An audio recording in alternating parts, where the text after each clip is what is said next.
आपल्याला फार मोठी एक यश मिळालं या अगदी. करारामुळे. उल्हासजी, तुम्ही मगाशी उल्लेख केलात की भारतानं अशा प्रकारचे अनेक देशांशी मुक्त व्यापार करार केलेले आहेत. आता हे मुक्त व्यापार करार आणि त्या पार्श्वभूमीवरती हा झालेला करार आणि अंमलबजावणी झालेला करार म्हणजे भारत UK CETA.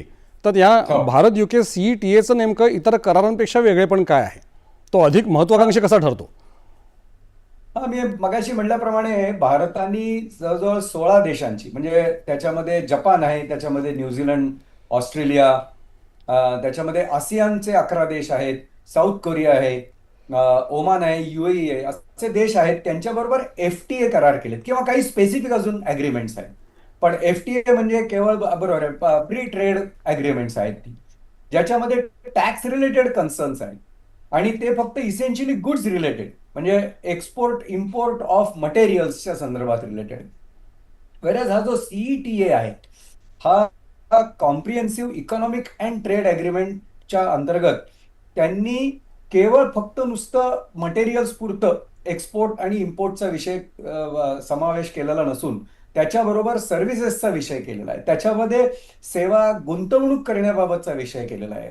या देशांनी त्या देशांमध्ये करण्याच्या गुंतवणुकीचा विषय केला. डिजिटल व्यापार जो सध्या अतिशय महत्वाचा विषय हा पुढच्या फॉरवर्ड ग्रोथ ऑफ बोथ इकॉनॉमिक्सच्या कॉन्टेक्स्टमध्ये आहे, त्याचा त्याच्यामध्ये विषय केला आहे.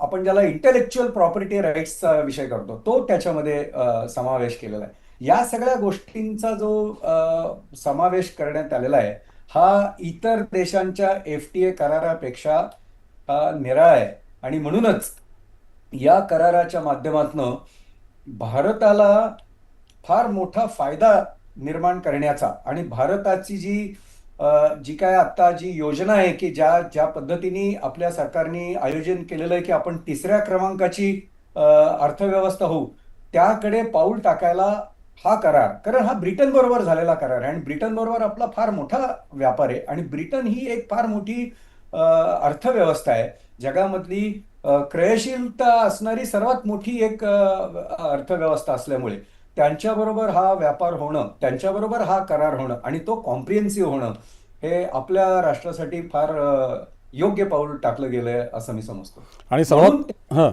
इतर FTA आणि CETA त्यासाठी हा स्वतंत्रपणे निराळा करार समजला जायला पाहिजे. आणि सर्वात महत्त्वाचं म्हणजे या करारामुळे भारताच्या 99% निर्याती